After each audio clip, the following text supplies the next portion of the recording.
아줌마, 질척거리지 말고 좀 가세요. 차가운 명령과 함께 과일 상자가 짓밟혔습니다. 아들을 위해 정성껏 준비한 귤과 사과가 위병소 바닥에 흩어졌습니다. 55살 어머니는 말없이 그 광경을 지켜봤습니다. 32살 여군 대위는 우월한 표정으로 돌아섰습니다. 하지만 다음 순간 외투 아래 드러난 별 3개가 모든 것을 멈춰 세웠습니다. 그날 이후 부대 전체가 뒤집히기 시작했습니다. 이야기 시작하기 전 무료 버튼인 구독과 좋아요 꼭 부탁드립니다. 알림 설정도 해두시면 새 영상이 올라올 때마다 제일 먼저 시청하실 수 있습니다. 여러분은 지금 무엇을 하며 어디 지역에서 듣고 있나요? 산책을 하시면서, 운전을 하시면서, 지역 이름이나 장소를 댓글로 남겨주시면 감사한 마음으로 반갑게 인사드리겠습니다. 혹한기 훈련장의 새벽 공기는 칼날처럼 차가웠습니다. 영하 15도를 넘나드는 추위 속에서 20여 명의 병사들이 낙하장 앞에 정렬해 있었고, 그중 이등병 정도윤도 떨리는 손으로 안전장비를 점검하고 있었습니다. 21살의 어린 나이에 707 특임대에 배치된 도윤은 부모님께 자랑스럽게 말했던 그 이름이 지금은 무거운 짐처럼 느껴졌습니다. 훈련장 주변으로 쌓인 눈은 새하얗지만 그 아래 진흙은 얼어붙어 있었고 바람이 불 때마다 얼굴을 후려치는 냉기가 뼈속까지 파고들었습니다. 손끝은 이미 감각을 잃었고 코끝은 빨갛게 얼어 있었습니다. 전원 준비 완료. 정우태 대위의 목소리가 훈련장 전체를 울렸습니다. 38살의 중대장인 그는 키가 크고 어깨가 넓었으며 얼굴에는 늘 불만스러운 표정이 자리 잡고 있었습니다. 그의 눈빛은 차갑고 날카로웠으며 병사들을 볼 때마다 마치 고장난 기계를 보듯 했습니다. 도윤은 안전고리를 한 번 더 확인하며 깊게 숨을 들이마셨습니다. 손끝이 시렸고 심장이 빠르게 뛰었지만 동기들 앞에서 두려움을 보일 수는 없었습니다. 그는 자신에게 속삭였습니다. 이 정도는 견딜 수 있다고. 특임대는 원래 이런 곳이라고 말이죠. 1번부터 낙하 시작. 명령과 함께 첫 번째 병사가 타워 위로 올라갔고 곧이어 낙하하는 모습이 보였습니다. 두 번째, 세 번째가 연이어 떨어지고 드디어 도윤의 차례가 되었습니다. 타워 꼭대기에 올라서자 아래쪽 훈련장 전체가 한눈에 들어왔습니다. 하얀 눈밭 위로 검은 장비들이 점점이 박혀 있었고 교관들의 목소리가 희미하게 들려왔습니다.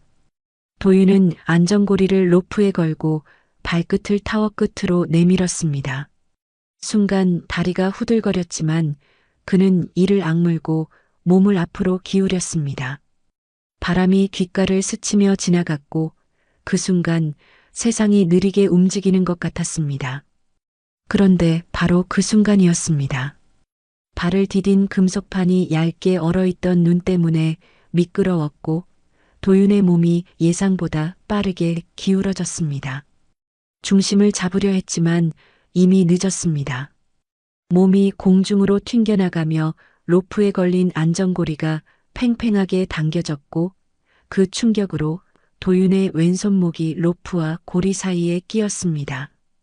뼈가 부서지는 듯한 통증이 손목에서 팔을 타고 어깨까지 번졌고 도윤은 비명을 참느라 입술을 깨물었습니다. 그의 몸은 공중에서 한 바퀴 돌며 땅으로 떨어졌고 차가운 눈 위에 쿵 하는 소리와 함께 내동댕이 쳐졌습니다. 시야가 흐릿해지고 귀에서는 윙윙거리는 소리가 났습니다. 으!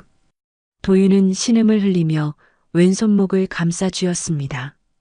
손목이 이상한 각도로 꺾여 있었고 장갑 사이로 피가 스며 나오기 시작했습니다.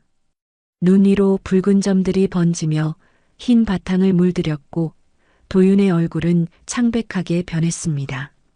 주변 병사들이 달려왔지만 그보다 먼저 도착한 것은 정우태의 고함이었습니다. 그의 목소리는 훈련장을 가득 채웠고 차가운 공기 속에서도 분노가 느껴졌습니다. 이등병 정도윤, 일어나. 정우태는 도윤을 내려다보며 차갑게 말했습니다. 그의 목소리에는 동정이나 걱정 같은 것은 전혀 없었고 오히려 짜증과 불쾌함만이 가득했습니다. 도윤은 떨리는 다리로 일어서려 했지만 손목의 통증이 너무 심해 중심을 잡을 수가 없었습니다. 그의 이마에는 식은땀이 흘렀고 입술은 하얗게 질려 있었습니다. 숨을 쉴 때마다 가슴이 조여왔고 눈앞이 아른거렸습니다. 대위님, 손목을 다친 것 같습니다. 도윤의 목소리는 떨렸지만 최대한 또렷하게 말하려고 애썼습니다. 하지만 정우태는 코웃음을 쳤습니다. 그의 얼굴에는 비웃음이 가득했고 눈빛은 더욱 차갑게 식었습니다. 기합이다. 정신력으로 버텨. 정우태는 도윤의 손목 상태를 제대로 확인하지도 않고 그를 일으켜 세웠습니다. 도윤의 얼굴이 고통으로 일그러졌지만 그는 입을 다물었습니다. 주변 병사들은 불안한 눈빛으로 도윤을 바라봤지만 아무도 나서지 못했습니다. 모두가 알고 있었습니다. 정우태 앞에서 상관의 명령에 이의를 제기하는 것이 어떤 결과를 낳는지를 말이죠. 훈련장의 공기는 무겁게 가라앉았고 오직 바람소리만이 정막을 깨뜨렸습니다. 그날 오후 도윤은 붕대로 손목을 감은 채 진지보수 작업에 투입되었습니다. 의무대 방문은 허락되지 않았고 대신 간이 응급처치만 받았을 뿐이었습니다. 삽을 잡을 때마다 손목에서 전기가 흐르는 듯한 통증이 왔고 도윤은 이를 악물며 진흙을 파냈습니다. 땀이 등을 타고 흘렀고 추운 날씨에도 불구하고 속옷이 흠뻑 젖었습니다. 손목에 감긴 붕대는 점점 붉게 물들었고 핏자국이 번져나갔습니다. 그럼에도 도윤은 멈추지 않았습니다. 멈추는 순간 더 큰 질책이 기다리고 있다는 것을 알았기 때문이었습니다. 야, 정도윤. 부모가 인맥 좋다더니 그것도 별 소용없네. 선임 병장 하나가 지나가며 비웃듯 말했습니다. 도윤은 고개를 들지 않고 삽질을 계속했습니다. 하지만 그 말은 주변 병사들 사이로 퍼져나갔고 곧 다른 이들도 수군거리기 시작했습니다. 부모가 높은 사람이라더라. 그래서 특임대에 왔다더라. 하지만 여기선 아무 소용없다더라는 말들이 도윤의 귓가를 맴돌았습니다. 그는 이를 악물고 땅을 팠습니다. 손목이 비명을 질렀지만 그는 멈추지 않았습니다. 이기자, 이기자, 이기자. 그 말만을 되뇌며 버텼습니다. 해가 지고 저녁 점호가 끝난 뒤 도윤은 생활관 침대에 누워 천장을 바라봤습니다. 손목은 부어올라 장갑을 벗을 수조차 없었고 손가락을 움직이려 할 때마다 찢어지는 듯한 통증이 왔습니다. 주변 병사들은 피곤에 지쳐 금세 잠들었지만 도윤은 잠을 이룰 수 없었습니다. 통증도 통증이었지만 더 큰 것은 두려움이었습니다. 이대로 손목이 망가지면 어떡하지? 부대에서 버텨낼 수 있을까? 그런 생각들이 머릿속을 가득 채웠습니다. 그는 주머니에서 작은 종이와 펜을 꺼냈습니다. 떨리는 오른손으로 편지를 쓰기 시작했습니다. 엄마, 손이 이상해요. 그래도 괜찮아요. 짧은 문장이었지만 도윤은 그 이상 쓸 수 없었습니다. 엄마에게 걱정을 끼치고 싶지 않았고 무엇보다 약한 모습을 보이고 싶지 않았습니다. 그는 편지를 접어 주머니에 넣었습니다. 내일 아침 훈련 전에 우편함에 넣어야겠다고 생각했습니다. 창밖으로는 눈이 내리고 있었고 하얀 눈송이들이 어둠 속에서 천천히 땅으로 떨어졌습니다. 도윤은 그 모습을 바라보다 눈을 감았습니다. 손목의 통증이 파도처럼 밀려왔지만 그는 이를 악물고 견뎠습니다. 내일도 모레도 계속 견뎌야 한다고 스스로에게 말했습니다. 자정 무렵 도윤은 몰래 창문을 열었습니다. 차가운 공기가 얼굴을 때렸지만 그는 개의치 않았습니다. 주머니에서 편지를 꺼내 창밖으로 던졌습니다. 편지는 눈송이와 함께 천천히 아래로 떨어졌고 하얀 눈밭 위에 조용히 내려앉았습니다. 도윤은 그 모습을 바라보며 속으로 중얼거렸습니다. 제발 이 편지가 엄마에게 닿기를, 하지만 너무 걱정하지는 않기를 바란다고 말이죠. 창문을 닫고 침대로 돌아온 도윤은 손목을 감싸 쥐고 눈을 감았습니다. 밤은 깊어가고 훈련장은 고요했지만 도윤의 가슴 속에서는 두려움과 고통이 소용돌이치고 있었습니다. 그리고 그는 알지 못했습니다. 그날 밤 던진 편지가 훗날 거대한 변화의 시작점이 될 거라는 것을 말이죠. 주말 아침 하늘은 잿빛으로 흐렸고 비가 추적추적 내리고 있었습니다. 707 특임대 정문 앞에는 면회를 온 가족들이 우산을 쓴 채 줄지어 서 있었고 그 속에 평범한 옷차림의 중년 여성이 있었습니다. 55살의 현정은 손에 귤과 사과 그리고 손편지가 담긴 과일 상자를 꼭 안고 있었습니다. 비에 젖지 않도록 상자 위에는 얇은 비닐을 씌워두었고 그녀는 한 손으로 우산을 받쳐들고 있었습니다. 정문 주변으로 군용 차량들이 지나가고 초병들이 경계 근무를 서는 모습이 보였습니다. 현정은 그 모습들을 차분한 눈빛으로 바라보며 조용히 숨을 고르고 있었습니다. 면회 대기줄에 선 다른 부모들은 작은 목소리로 수군거렸습니다. 앞에 서 있던 중년 남성이 옆 사람에게 속삭였습니다. 707 특임대, 이번엔 훈련 중 부상자가 많다던데요. 그러게요. 우리 애도 전화할 때마다 힘들다고만 하고. 현정은 그 대화를 들으며 가슴 한편이 무거워지는 것을 느꼈습니다. 아들 도윤에게서 온 편지는 짧았고 내용도 성의 없이 적혀 있었습니다. 괜찮다는 말만 반복되어 있었죠. 하지만 어머니의 직감은 그 문장 뒤에 숨겨진 고통을 읽어냈습니다. 그래서 오늘 이렇게 직접 찾아온 것이었습니다. 과일 상자에는 아들이 좋아하는 귤과 사과를 정성껏 골라 담았고 편지에는 따뜻한 말들을 적어 넣었습니다. 이거라도 먹으면 기운이 날 거라 생각하며 새벽부터 준비했던 것이었습니다. 드디어 현정의 차례가 되었습니다. 위병소 안으로 들어서자 책상 앞에 앉아있던 여군 대위가 눈을 들어 올렸습니다. 32살의 유아린 대위는 피곤한 표정으로 서류를 넘기고 있었고 인사도 없이 무뚝뚝하게 손을 내밀었습니다.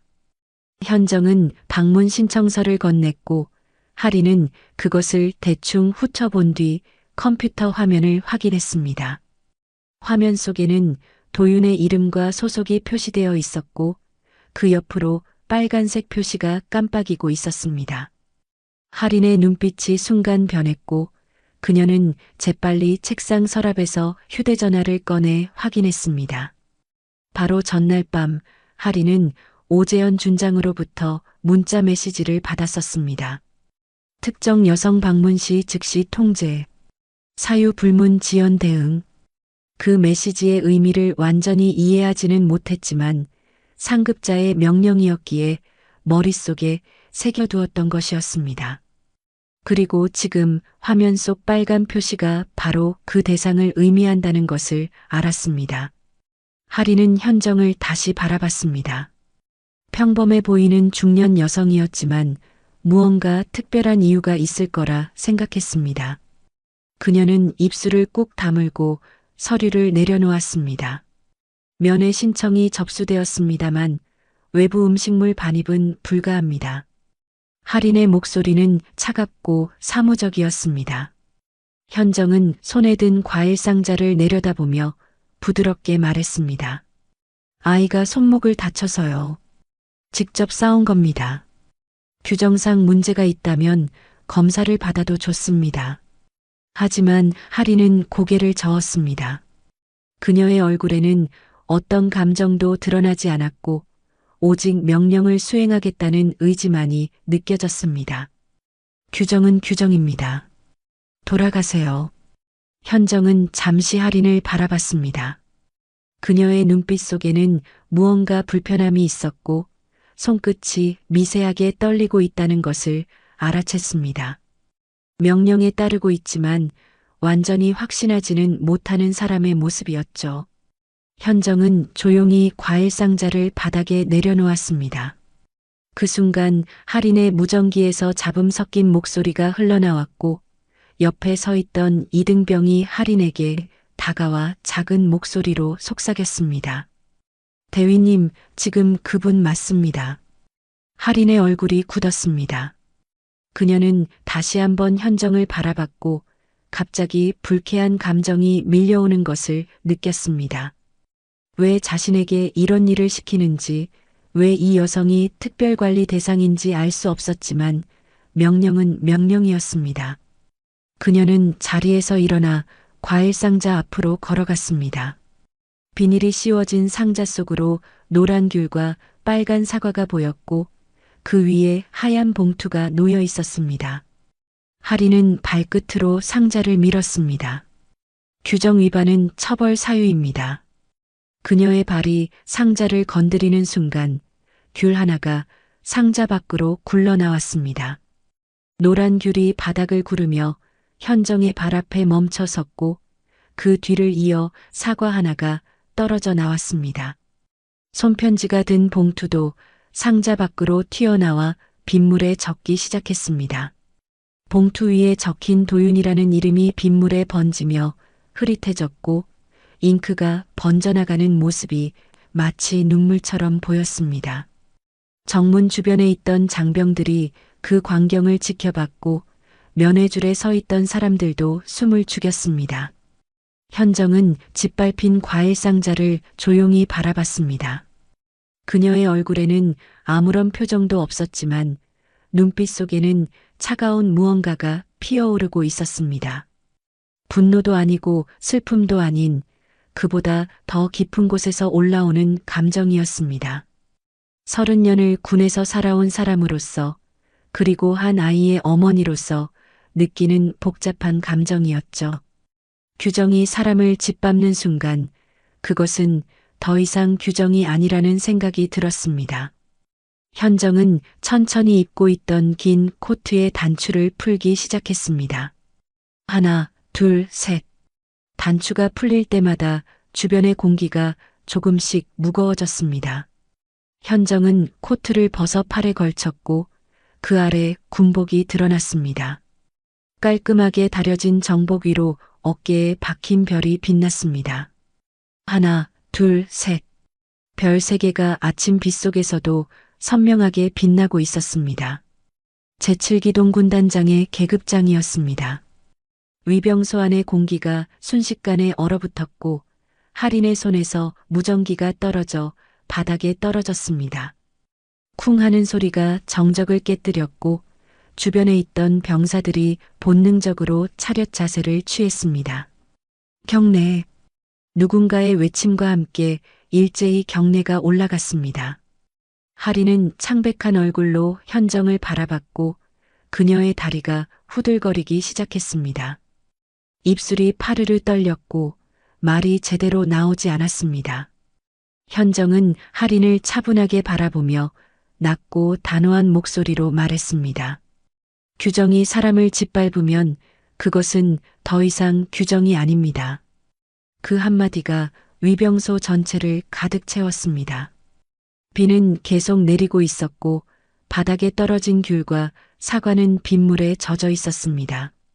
손편지의 잉크는 완전히 번져버렸고 하얀 종이 위로 검은 얼룩만이 남아 있었습니다. 현정은 과일 상자를 다시 한번 내려다본 뒤 천천히 고개를 들어 정문 너머를 바라봤습니다. 부대 안쪽으로 펼쳐진 훈련장과 막사들이 빗속에 흐릿하게 보였고 그 어딘가에 아들이 있다는 것을 알고 있었습니다. 정문 초병이 황급히 전화기를 들었고 위병소 안에서는 급박한 보고가 오가기 시작했습니다. 부대 전체로 비상령이 퍼져나갔고 사이렌 소리가 멀리서 울리기 시작했습니다. 하리는 그 자리에 얼어붙은 채 서 있었고 그녀의 얼굴은 핏기를 잃고 하얗게 변해 있었습니다. 현정은 코트를 다시 입지 않고 그대로 팔에 걸친 채 위병소를 나섰습니다. 별 3개가 빗속에서도 또렷이 빛나고 있었고 그녀의 뒷모습은 흔들림 없이 곧았습니다. 폭풍 전야의 정적이 부대를 감쌌고 모든 이들이 알고 있었습니다. 이제 무언가 돌이킬 수 없는 일이 시작되었다는 것을 말이죠. 다음 날 새벽 5시 제7기동 군단 본청 상황실의 형광등이 일제히 켜졌습니다. 밤사이 내린 비는 그쳤지만 하늘은 여전히 무겁게 가라앉아 있었고 창밖으로 보이는 훈련장에는 짙은 안개가 깔려 있었습니다. 상황실 안에서는 당직 참모들이 긴급 소집되어 책상 앞에 앉아 있었고 모두의 얼굴에는 긴장감이 역력했습니다. 어제 위병소에서 벌어진 일은 이미 부대 전체로 퍼져나갔고 밤새 수십 통의 보고가 오갔습니다. 하지만 정작 중심에 있어야 할 사단장 강윤석 중령은 아직 도착하지 않았고 대신 군단장 현정이 직접 상황실로 들어섰습니다. 현정은 정복 차림으로 상황실 문을 열고 들어왔습니다. 어깨 위 별 3개가 형광등 아래에서 차가운 빛을 내고 있었고 그녀의 표정은 한치의 흔들림도 없이 단호했습니다. 상황실에 있던 모든 이들이 일제히 일어나 경례를 올렸고 현정은 짧게 담내한 뒤 중앙 책상 앞으로 걸어갔습니다. 그녀의 발걸음은 느리지도 빠르지도 않았지만 각 걸음마다 무게가 실려 있었습니다. 책상 위에는 어제부터 수집된 보고서들이 쌓여 있었고 컴퓨터 모니터에는 707 특임대의 조직도가 떠 있었습니다. 지금부터 본 거는 군단 직속 감찰원 병의무 합동조사로 이관합니다. 현정의 목소리는 낮았지만 상황실 구석구석까지 선명하게 퍼져나갔습니다. 참모들은 숨을 죽이고 그녀의 말을 들었고 누군가는 재빨리 메모를 시작했습니다. 현정은 책상 위 서류 한 장을 집어들었습니다. 위병소에서 작성된 면회 기록지였는데 거기에는 유아린 대위의 서명과 함께 붉은 글씨로 특별관리 표시가 되어 있었습니다. 사단장 보고 라인은 생략합니다. 모든 조사 결과는 제 이름으로 직보하십시오. 그 말에 참모 한 명이 조심스럽게 손을 들었습니다. 40대 중반의 작전 참모였는데 그는 떨리는 목소리로 물었습니다. 군단장님, 사단장님께 보고 없이 진행하는 것은 지휘 체계상 체계가 병을 숨기고 있다면 체계를 바로잡는 것이 지휘관의 책임입니다. 현정의 대답은 단호했고 더 이상 이 일을 제기하는 사람은 없었습니다. 그녀는 상황판 앞으로 걸어가 707 특임대 건물 배치도를 가리켰습니다. 의무대, 보급창고, 위병소, 중대장실이 각각 표시되어 있었고 현정은 그 위치들을 천천히 짚어가며 말했습니다. 감찰팀은 위병소 CCTV와 근무일지를 즉시 봉인하십시오. 헌병팀은 출입 기록과 통신 내역을 확보하고 의무팀은 이등병 정도윤의 의료 기록 전체를 압수하십시오. 오전 6시까지 1차 보고를 올리도록. 명령이 떨어지자 참모들이 일제히 움직이기 시작했습니다. 전화벨이 울리고 무전기에서 교신음이 터져나왔으며 상황실은 순식간에 전시 상황실처럼 변했습니다. 현정은 창가로 걸어가 밖을 내다봤습니다. 안개 속으로 707 특임대 막사가 희미하게 보였고 그 안 어딘가에 아들 도윤이 있다는 것을 알고 있었습니다. 하지만 그녀는 개인적인 감정을 드러내지 않았습니다. 지금 이 순간 그녀는 한 아이의 어머니가 아니라 이 땅을 지키는 군인들을 책임진 지휘관이었으니까요. 1시간 뒤 첫 번째 보고가 올라왔습니다. 감찰팀이 확보한 CCTV 영상에는 위병소 앞에서 벌어진 일이 고스란히 담겨 있었습니다. 유아린이 과일 상자를 발로 미는 장면, 귤과 사과가 바닥에 굴러가는 장면, 그리고 현정이 코트를 벗는 장면까지. 영상을 본 참모들의 얼굴이 굳었고 누군가는 작게 한숨을 내쉬었습니다. 하지만 현정은 표정 하나 변하지 않고 영상을 끝까지 지켜봤습니다. 그녀의 눈빛은 차갑게 가라앉아 있었고 입술은 얇게 다물어져 있었습니다. 근무일지는요? 확보했습니다. 다만 전날 밤 기록 중 일부가 수정된 흔적이 있습니다. 감찰관이 태블릿을 건네자 현정은 화면을 꼼꼼히 살펴봤습니다. 근무일지 마지막 페이지에는 누군가의 서명이 지워진 뒤 다시 작성된 흔적이 있었고 수정 시간은 면회 사건 직후였습니다. 누군가 증거를 조작하려 했다는 명백한 증거였습니다. 현정은 태블릿을 내려놓고 감찰관을 바라봤습니다. 이 일지를 마지막으로 수정한 사람을 찾으십시오. 그리고 위병소 책임자였던 유아린 대위를 즉시 출석시키세요. 명령이 떨어지자 감찰관이 경례를 하고 상황실을 나갔습니다. 그 뒤를 이어 의무팀 보고가 올라왔습니다. 군의관 정세나 중위가 직접 상황실로 들어왔는데 그녀의 손에는 두툼한 파일이 들려 있었습니다. 27살의 세나는 안경 너머로 현정을 바라보며 조심스럽게 입을 열었습니다. 군단장님, 이등병 정도윤의 의료 기록을 확인한 결과 심각한 문제가 발견되었습니다. 세나가 펼쳐 보인 서류에는 도윤이 훈련장에서 부상당한 날짜와 시간이 기록되어 있었습니다. 하지만 의무대 방문 기록은 사고 나흘 후에야 작성되어 있었고 그마저도 간단한 타박상으로만 처리되어 있었습니다. 세나는 다음 페이지를 넘기며 설명을 이어갔습니다. 실제로는 사고 당일 손목 골절 의심 소견이 있었으나 중대장의 지시로 의무대 이송이 보류되었습니다. 이후 증상이 악화되어 어제 긴급 MRI를 촬영한 결과 세나가 잠시 말을 멈췄고 현정은 그녀를 똑바로 바라봤습니다. 세나는 깊게 숨을 들이마신 뒤 조용히 말했습니다. 월상골 괴사 초기 단계로 진단되었습니다. 즉시 수술이 필요한 상태입니다. 상황실 안이 순간 정적에 휩싸였습니다.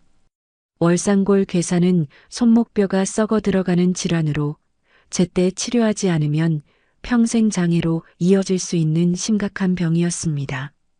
그리고 그 원인이 방치와 가혹행위 때문이라는 것은 누가 봐도 명백했습니다.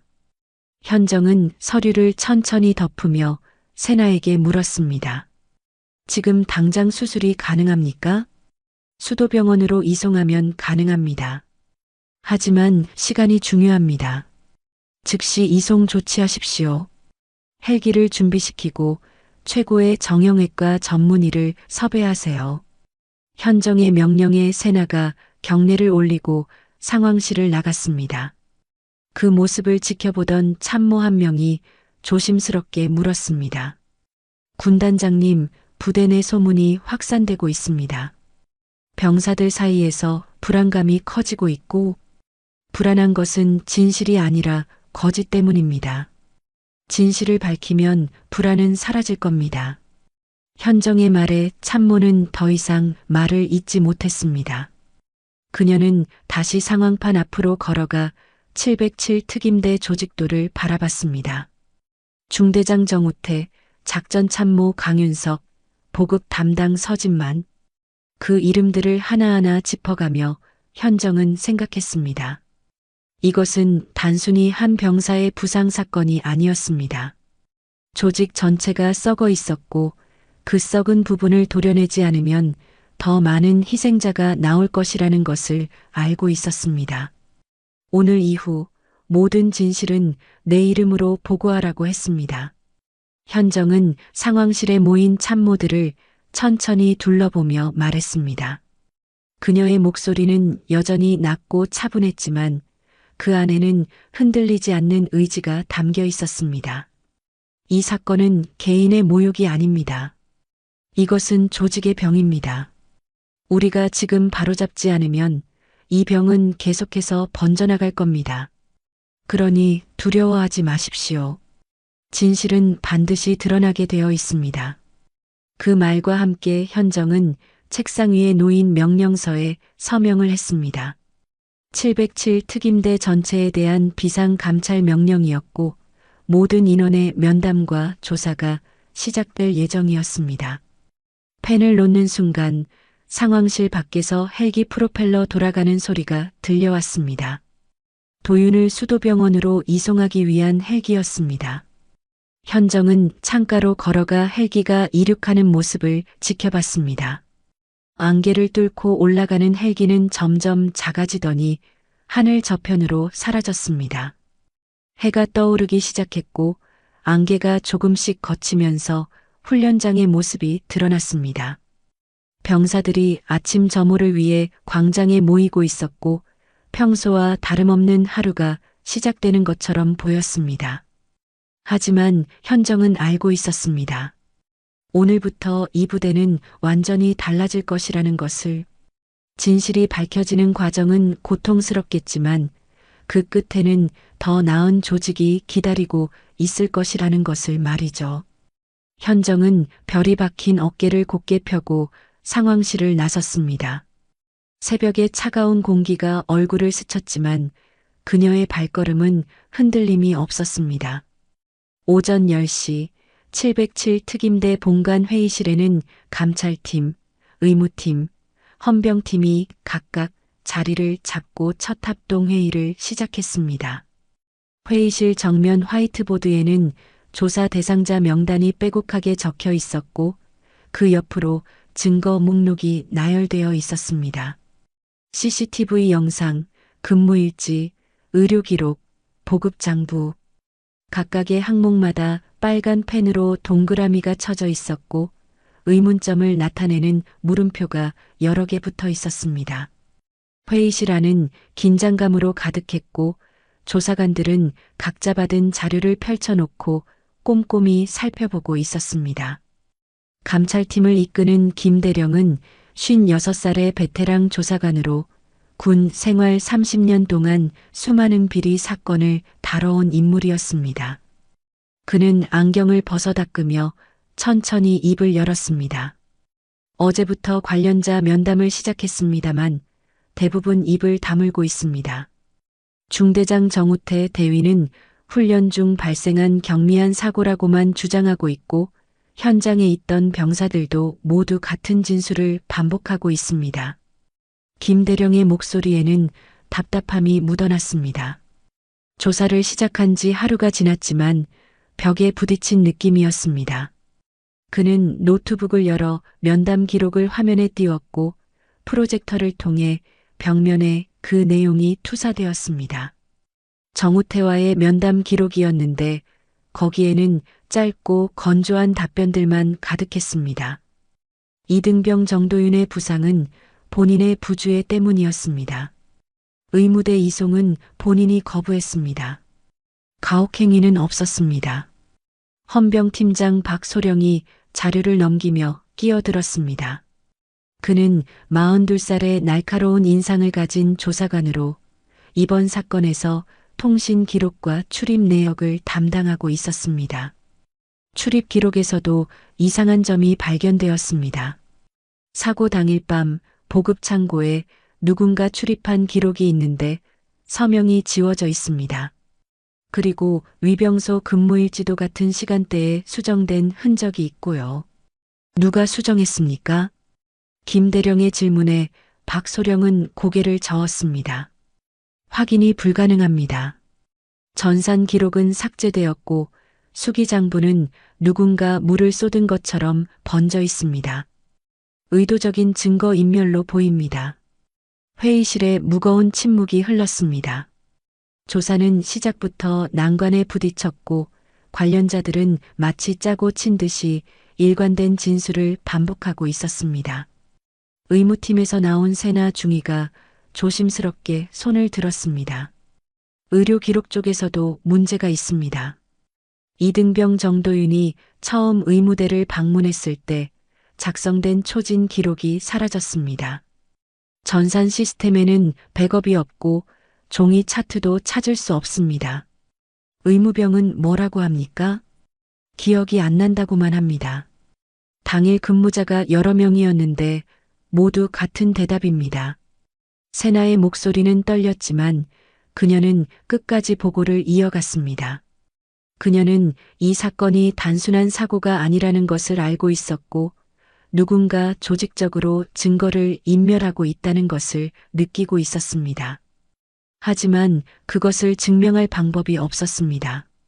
침묵의 벽은 생각보다 높고 두터웠습니다. 바로 그때 회의실 문이 열리며 한 사람이 들어왔습니다. 헌병대 수사관 한소령이었습니다. 41살의 그는 키가 크고 체격이 좋았으며 얼굴에는 늘 자신감 넘치는 표정이 자리 잡고 있었습니다. 그는 손에 파일 하나를 들고 있었고 회의 테이블에 그것을 내려놓으며 말했습니다.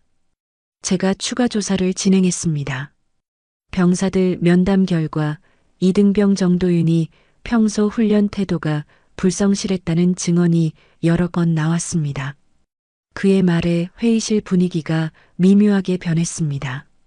김 대령이 파일을 집어들어 내용을 확인했고 거기에는 익명으로 작성된 진술서들이 여러 장 들어 있었습니다. 모두 도윤의 훈련 태도를 문제 삼는 내용이었고 사고는 본인의 부주의 때문이라는 주장이 반복되어 있었습니다. 이 진술서들은 누가 작성했습니까? 익명입니다. 보복이 두려워 이름을 밝히지 않았다고 합니다. 한소령의 대답은 매끄러웠지만 세나는 뭔가 이상하다는 느낌을 받았습니다. 진술서의 문체가 모두 비슷했고 마치 한 사람이 쓴 것처럼 느껴졌습니다. 하지만 그녀는 아직 경험이 부족한 중이었고 선임 조사관들 앞에서 의견을 내기가 쉽지 않았습니다. 그녀는 입술을 깨물고 침묵했습니다. 회의는 1시간 넘게 이어졌지만 별다른 진전이 없었습니다. 조사관들은 각자 맡은 분야로 돌아가 재조사를 진행하기로 했고 회의실은 조용히 비워졌습니다. 세나는 마지막까지 남아 화이트보드에 적힌 내용을 바라봤습니다. 증거는 사라지고 증인들은 입을 다물고 누군가는 조직적으로 진실을 은폐하고 있었습니다. 그녀는 주머니에서 휴대전화를 꺼내 확인했습니다. 새벽에 도윤의 수술 소식을 들었을 때부터 마음 한편이 무거웠습니다.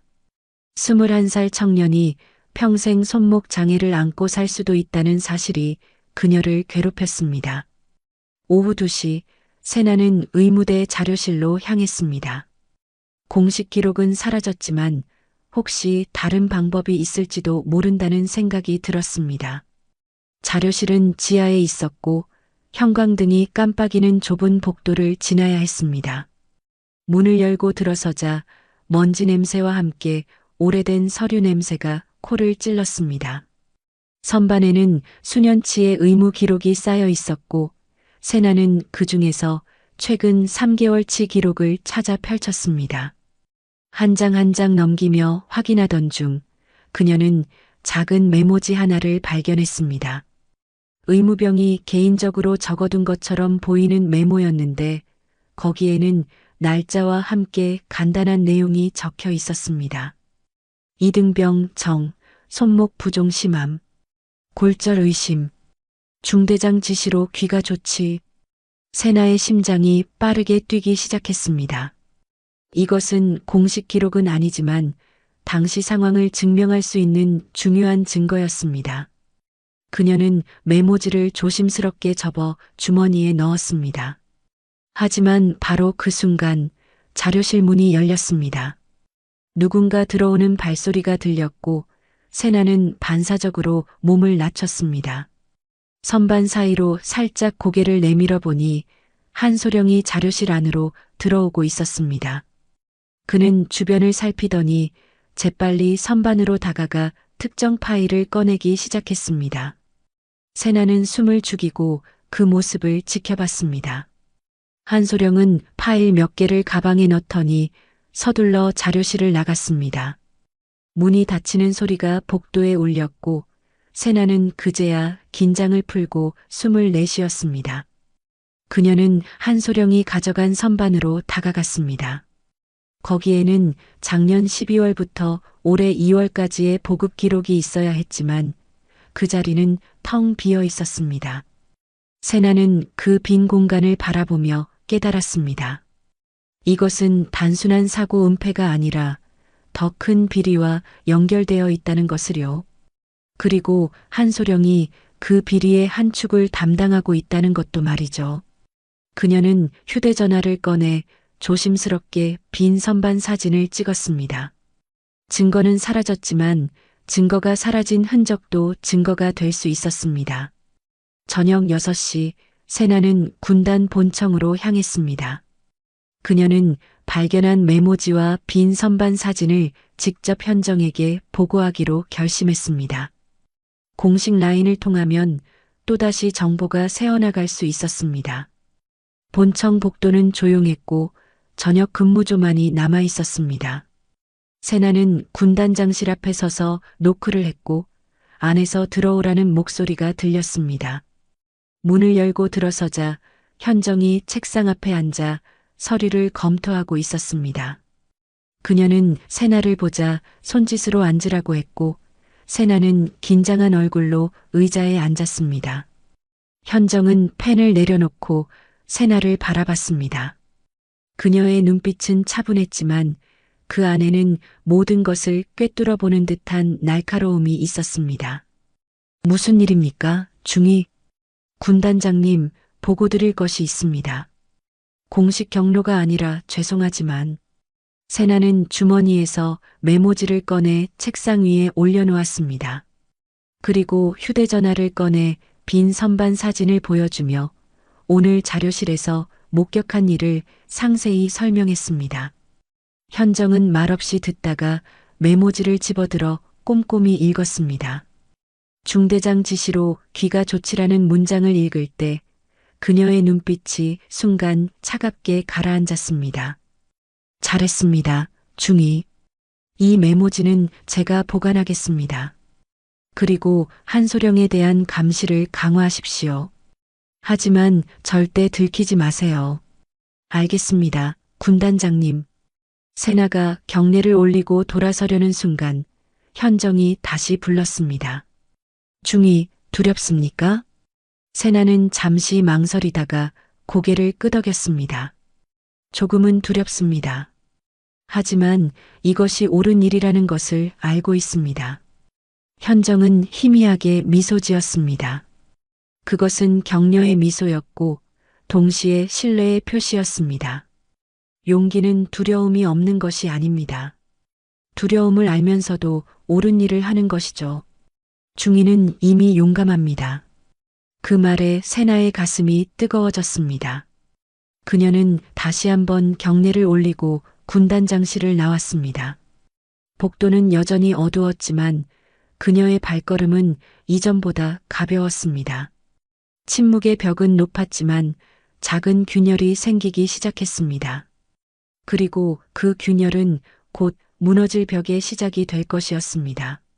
사건 발생 닷새째 되는 날 감찰실 앞에 한 통의 면담 요청서가 접수되었습니다. 신청자는 유아린 대위였고 요청 사유란에는 짧게 한 문장만 적혀 있었습니다. 제보할 내용이 있습니다. 감찰관이 그 서류를 들고 현정에게 보고했을 때 현정은 잠시 창밖을 바라보다가 조용히 말했습니다. 오늘 오후 3시에 면담을 진행하십시오. 녹음과 녹화를 준비하고 제가 직접 참관하겠습니다. 오후 3시 감찰실 면담실은 긴장감으로 가득했습니다. 사각형 테이블 한쪽에는 현정과 김대령이 앉았고 반대편에는 빈 의자 하나가 놓여 있었습니다. 벽면에는 카메라가 설치되어 있었고 테이블 중앙에는 녹음기가 놓여 있었습니다. 문이 열리고 할인이 들어왔을 때 그녀의 모습은 닷새 전과 완전히 달랐습니다. 단정했던 군복은 구겨져 있었고 얼굴은 창백했으며 눈 밑에는 짙은 다크서클이 자리 잡고 있었습니다. 그녀는 의자에 앉으며 떨리는 손으로 물컵을 집었고 물을 한 모금 마신 뒤에야 겨우 고개를 들었습니다. 대위 면담 요청서를 제출했습니다. 무슨 이야기를 하고 싶습니까? 김대령의 질문에 하리는 잠시 입술을 깨물었습니다. 그녀의 손은 테이블 위에서 떨리고 있었고 숨소리는 불규칙했습니다. 한참을 망설이던 그녀는 마침내 떨리는 목소리로 입을 열었습니다. 저도 피해자일 수 있습니까? 그 질문에 현정이 처음으로 시선을 들어 할인을 바라봤습니다. 할인의 눈에는 눈물이 맺혀 있었고 그녀는 손으로 얼굴을 가렸습니다. 어깨가 미세하게 떨렸고 참았던 감정이 터져 나오려는 것 같았습니다. 현정은 잠시 침묵하다가 조용하지만 단호한 목소리로 말했습니다. 명령을 따른 것과 명령에 숨은 것은 다릅니다. 만약 진실을 말할 용기가 있다면 우리는 들을 준비가 되어 있습니다. 하리는 고개를 들어 현정을 바라봤습니다. 그녀의 눈빛 속에는 두려움과 희망이 동시에 담겨 있었습니다. 그녀는 깊게 숨을 들이마신 뒤 주머니에서 휴대전화를 꺼내 테이블 위에 올려놓았습니다.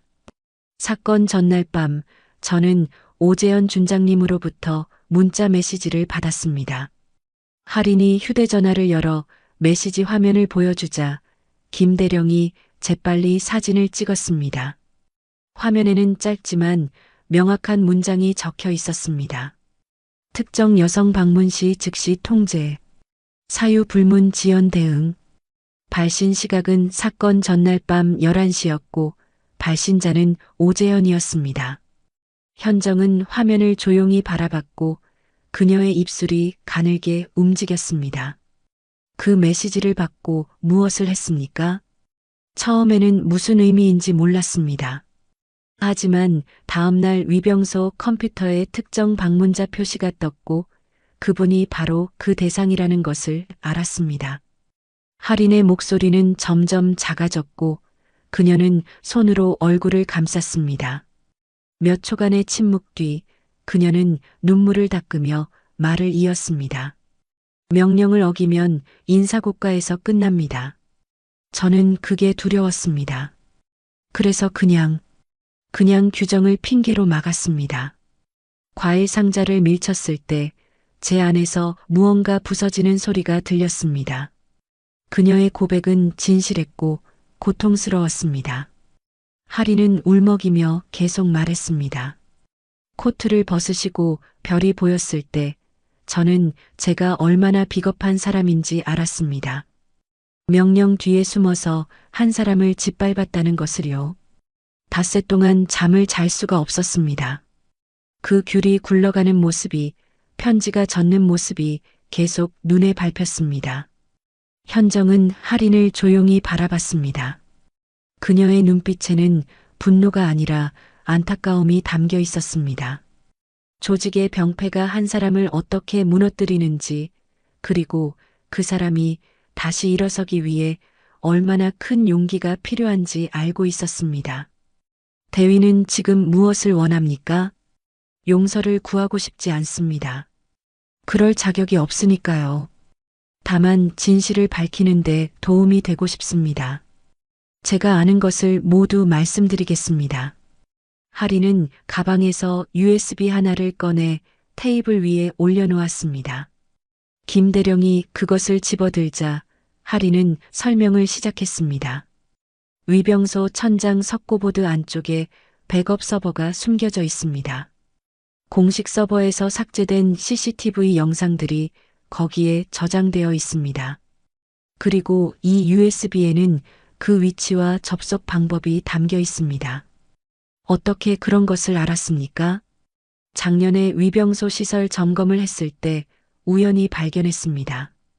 당시에는 이상하다고만 생각했는데 이번 일이 터지고 나서야 그게 무엇인지 알았습니다. 누군가 의도적으로 증거를 따로 보관하고 있었던 겁니다. 김대령과 현정은 눈빛을 교환했습니다. 이것은 예상보다 훨씬 큰 사건이었습니다. 단순한 가혹행위 은폐가 아니라 조직적이고 계획적인 증거관리 시스템이 존재한다는 의미였습니다. 현정은 할인에게 물었습니다. 그 서버에는 무엇이 더 있습니까? 확실하지는 않지만 정우태 대위의 폭언 영상과 강윤석 중령의 야간 출입 기록이 있을 겁니다. 제가 근무하던 중 여러 번 목격했거든요. 그때마다 CCTV가 이상하게 꺼졌다 켜졌다 했습니다. 할인의 증언은 구체적이었고 신빙성이 있었습니다.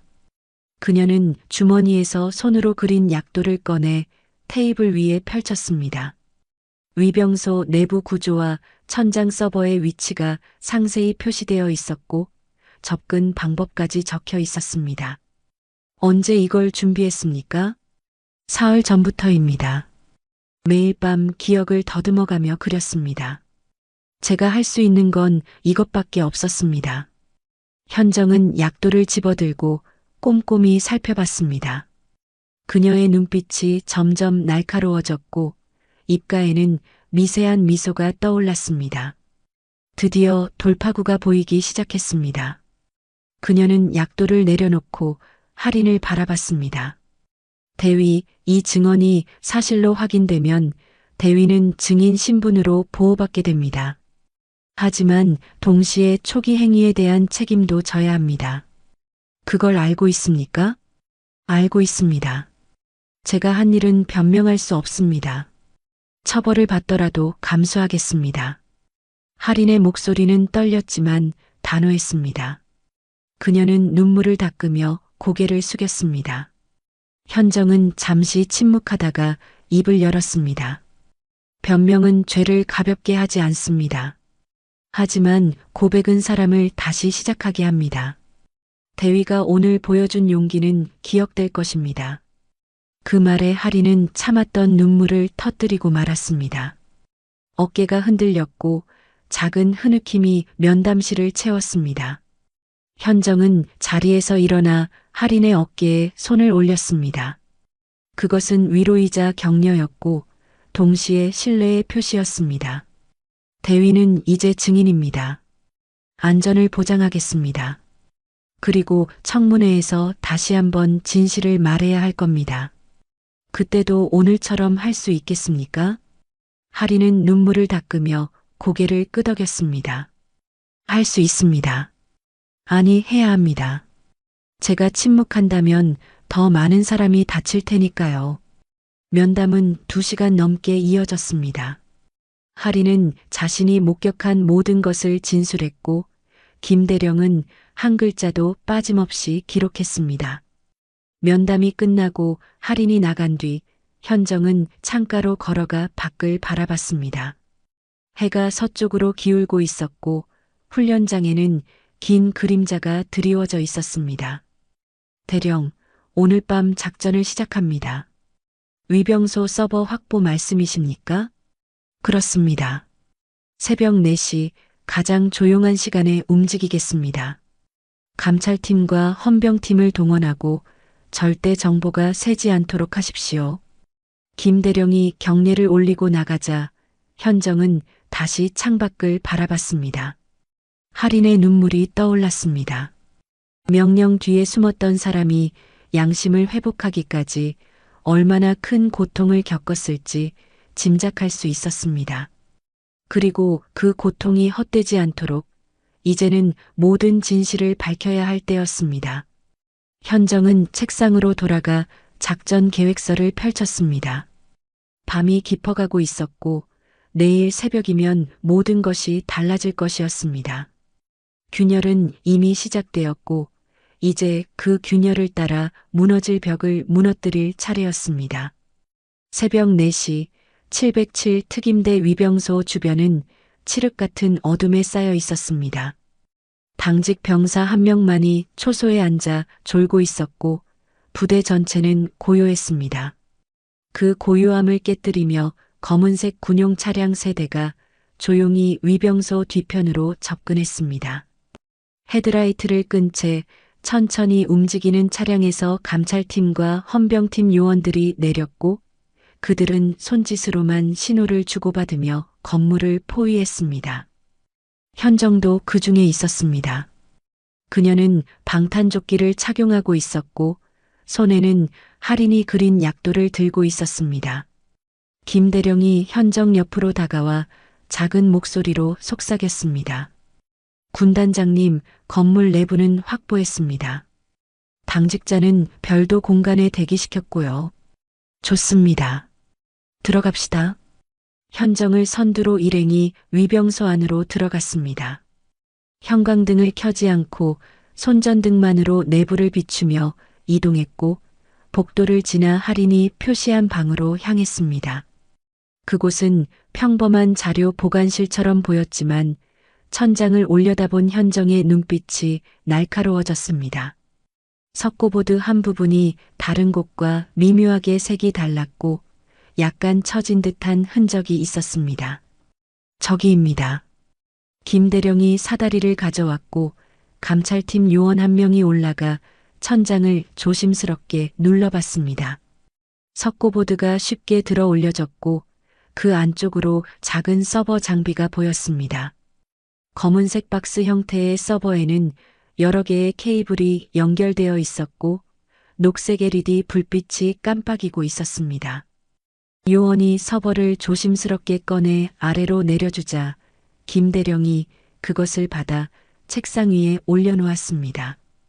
연결하십시오. 현정의 명령에 따라 기술팀이 노트북을 서버에 연결했습니다. 화면에 로그인 창이 떴고 할인이 제공한 접속 정보를 입력하자 파일 목록이 화면에 나타났습니다. 수백 개의 영상 파일과 문서 파일이 날짜별로 정리되어 있었고 가장 최근 파일은 사흘 전 것이었습니다. 현정은 화면을 꼼꼼히 살피다가 특정 날짜의 폴더를 가리켰습니다. 도윤이 부상당한 날이었습니다. 이것을 여십시오. 폴더가 열리자 여러 개의 영상 파일이 나타났습니다. 첫 번째 파일을 재생하자 훈련장 CCTV 화면이 나타났습니다. 화면 속에서 도윤이 낙하타워에 올라가고 있었고 곧이어 추락하는 장면이 선명하게 보였습니다. 손목이 로프에 끼는 순간 도윤의 얼굴이 고통으로 일그러졌고 그가 땅에 떨어진 뒤 정우태가 다가가 고함을 지르는 모습이 담겨 있었습니다. 현정은 표정 하나 변하지 않고 영상을 끝까지 지켜봤지만 그녀의 손은 주먹을 쥐고 있었고 손등에 핏줄이 튀어나와 있었습니다. 다음 파일을 열자 의무대 앞 복도 영상이 나타났습니다. 도윤이 붕대를 감은 채 의무대로 들어가려 하자 정우태가 그를 막아서며 뭔가 말하는 장면이었습니다. 소리는 없었지만 입모양으로 짐작할 수 있었습니다. 엄살 부리지 마. 정신력으로 버텨. 도윤은 고개를 숙인 채 뒤돌아 나왔고 그의 어깨는 축 처져 있었습니다. 김대령이 작게 한숨을 내쉬었고 다른 요원들도 분노를 감추지 못했습니다. 다음 파일입니다.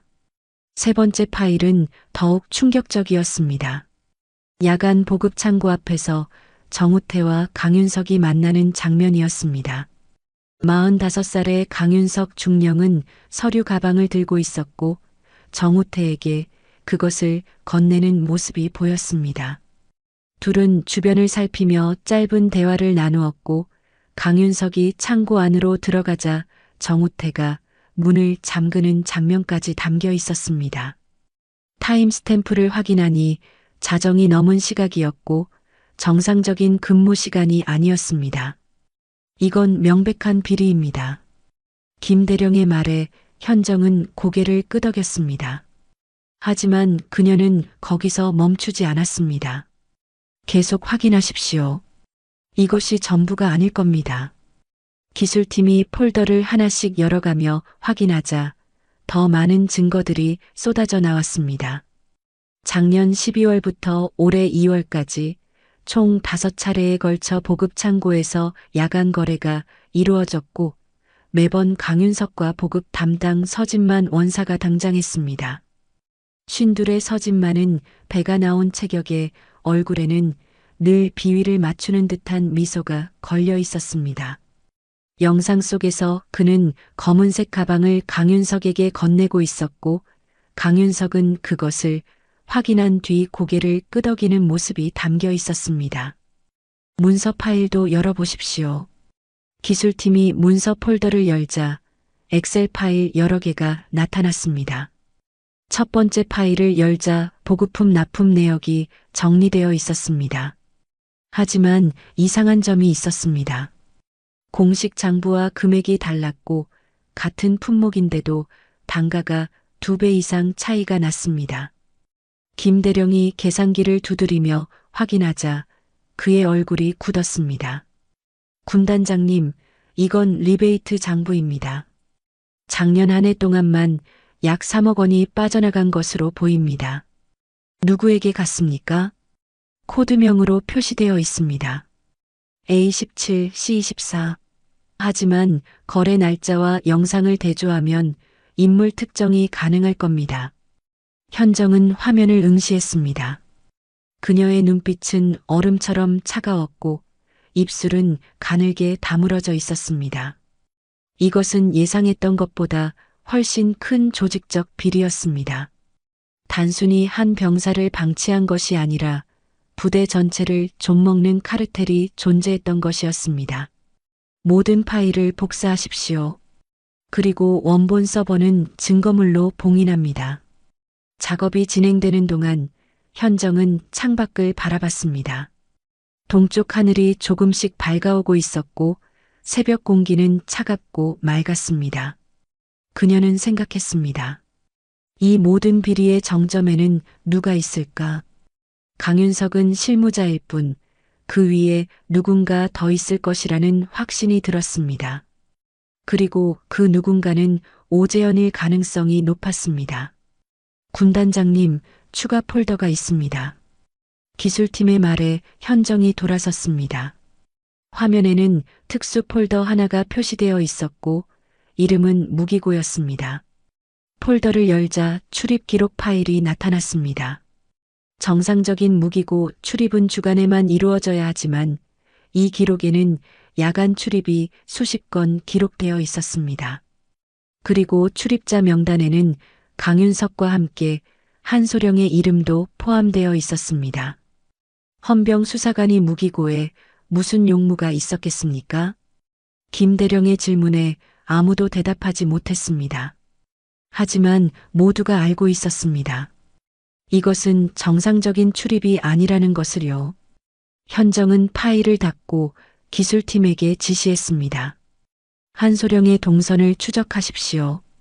최근 3개월간 통화 기록과 이동 경로를 모두 확보하세요. 알겠습니다. 새벽 5시 모든 증거 확보가 완료되었습니다. 서버는 증거 봉투에 담겨 봉인되었고 복사된 파일들은 암호화된 USB에 저장되었습니다.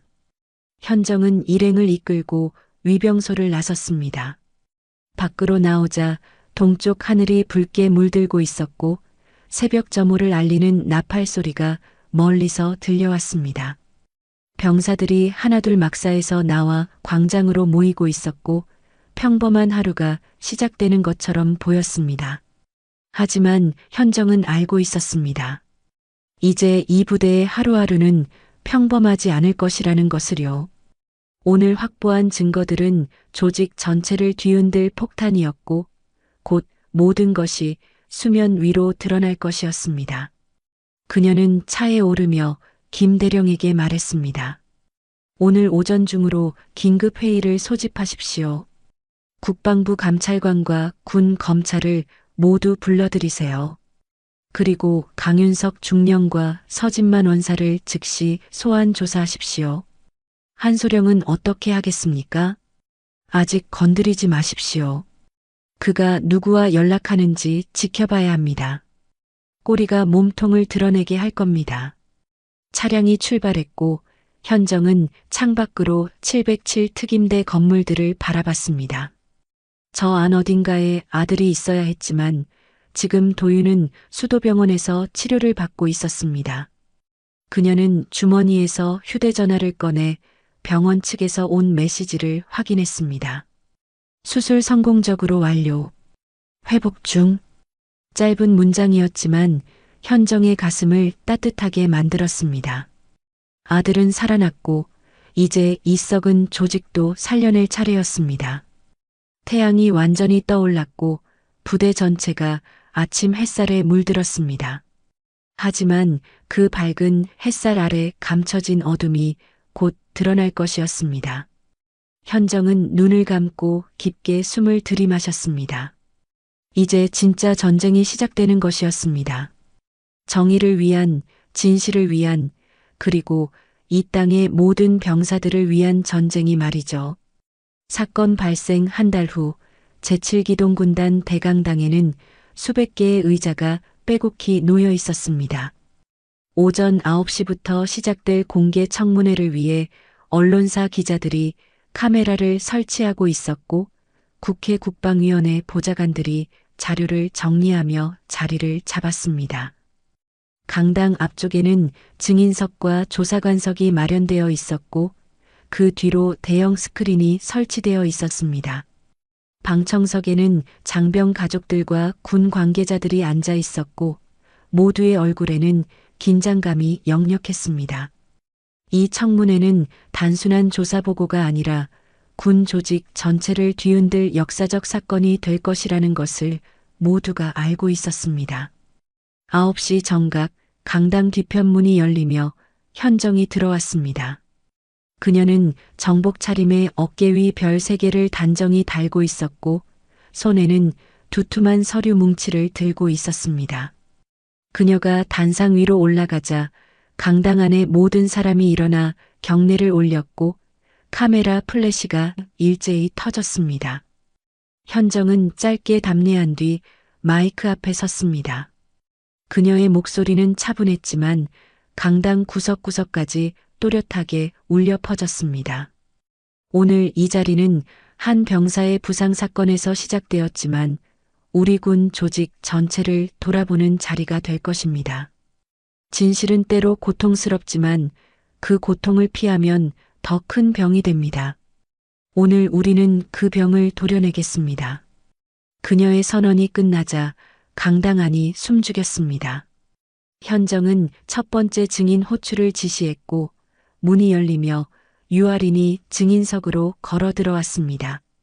한 달 전 그날 이후 처음으로 공개석상에 나온 할인의 얼굴은 여전히 창백했지만 눈빛만은 흔들림 없이 곧았습니다. 그녀는 증인석에 앉아 선서를 한 뒤 떨리는 목소리로 증언을 시작했습니다. 제 이름은 유아린, 계급은 대위입니다. 한 달 전 위병소에서 군단장님께 불손한 행위를 저질렀고 그것은 변명할 수 없는 잘못이었습니다. 하리는 잠시 말을 멈추고 물을 한 모금 마셨습니다. 그녀의 손이 떨려 물컵이 가볍게 흔들렸지만 그녀는 계속해서 말을 이어갔습니다. 하지만 저는 혼자 그런 행동을 한 것이 아니었습니다. 사건 전날 밤 오재현 준장님으로부터 특정 방문자를 통제하라는 지시를 받았습니다. 스크린에 할인의 휴대전화 메시지가 크게 투사되었습니다. 특정 여성 방문 시 즉시 통제, 사유 불문 지연 대응. 방청석에서 작은 소란이 일었고 기자들이 재빨리 메모를 시작했습니다. 할인은 스크린을 바라보며 눈물을 참는 듯 눈을 깜빡였습니다. 저는 명령에 따랐습니다.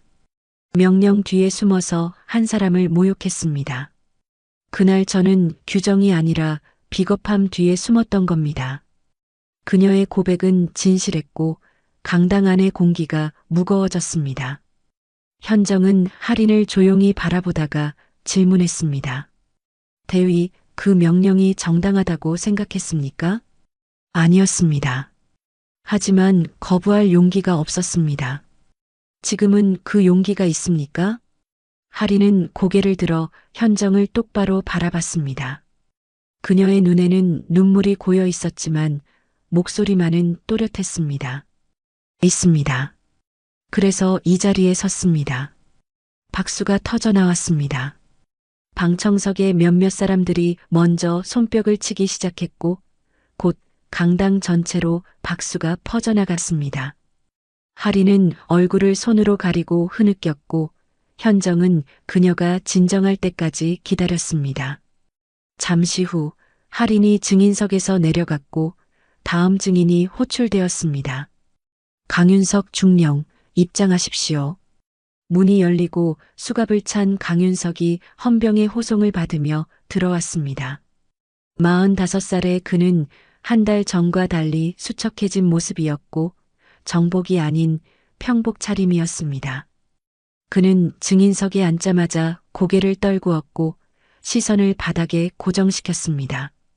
현정은 그를 차갑게 바라보며 질문을 시작했습니다. 중령, 작년 12월부터 올해 2월까지 5차례에 걸쳐 보급 창고에서 야간 거래를 한 사실을 인정합니까? 강윤석은 대답하지 않았습니다. 그의 이마에는 땀이 맺혀 있었고 손은 무릎 위에서 떨리고 있었습니다. 현정은 손짓으로 영상 재생을 지시했고 스크린에 보급 창고 CCTV 영상이 재생되었습니다. 강윤석이 서류 가방을 들고 들어가는 장면, 서진만과 검은 가방을 주고받는 장면, 야간에 몰래 빠져나가는 장면이 차례로 나타났습니다. 강당 안에서 탄식이 터져 나왔고 강윤석의 얼굴은 점점 하얗게 변해갔습니다. 이 영상이 거짓입니까? 아닙니다. 강윤석의 대답은 거의 들리지 않을 정도로 작았습니다. 현정은 다음 자료를 스크린에 띄웠습니다. 리베이트 장부였습니다. 날짜, 금액, 코드명이 빼곡히 적혀 있었고 총액이 화면 하단에 표시되었습니다. 3억 2천만 원. 강당 안이 술렁였고 누군가 작게 비명을 질렀습니다. 이 돈은 어디로 갔습니까? 강윤석은 한참을 침묵하다가 떨리는 목소리로 대답했습니다. 일부는 제가 받았고 나머지는 어디입니까? 준장님께. 그 순간 강당이 폭발했습니다. 기자들이 일제히 일어났고 카메라 플래시가 난무했습니다. 방청석에서는 놀라움과 분노의 목소리가 터져 나왔고 현정은 손을 들어 정숙을 요청했습니다. 강당이 다시 조용해지자 그녀는 차분한 목소리로 물었습니다. 오재현 준장을 말하는 겁니까? 강윤석은 고개를 끄덕였습니다. 그의 어깨가 무너져 내렸고 마치 모든 힘이 빠진 것처럼 보였습니다. 준장님이 다 시켰습니다. 장비 납품 업체를 지정하고 금액을 조정하고 리베이트를 나누라고 지시했습니다. 저는 그냥 따랐을 뿐입니다. 명령이면 비리도 정당화됩니까? 현정의 질문은 날카로웠습니다. 강윤석은 고개를 저었고 그의 눈에서 눈물이 흘러내렸습니다. 아닙니다. 저는 비겁했고 탐욕스러웠습니다. 용서를 구할 자격도 없습니다. 현정은 더 이상 질문하지 않았습니다. 그녀는 다음 증거를 제시하라고 지시했고 스크린에 무기고 출입 기록이 나타났습니다. 야간 출입 명단에는 강윤석과 함께 한소령의 이름이 선명하게 표시되어 있었습니다. 현정은 방청석을 둘러보며 말했습니다. 한소령은 현재 도주 중이며 정군의 수배령이 내려진 상태입니다. 그는 이 비리의 정보를 외부로 유출하고 증거를 인멸하려 한 혐의를 받고 있습니다. 강당이 다시 술렁였습니다. 헌병 수사관이 내통자였다는 사실에 모두가 충격을 받았고 기자들은 쉴 새 없이 카메라 셔터를 눌렀습니다. 현정은 마지막 증인 호출을 지시했습니다. 오재현 준장, 입장하십시오. 무거운 침묵이 강당을 감쌌습니다. 모든 시선이 문을 향했고 잠시 후 문이 열렸습니다. 49살의 오재현이 정복 차림으로 들어왔습니다. 그는 수갑을 차지 않았지만 헌병 2명이 양옆에서 호송하고 있었습니다. 그의 얼굴에는 여전히 자신감이 남아 있었고 증인석에 앉으면서도 당당한 자세를 유지했습니다.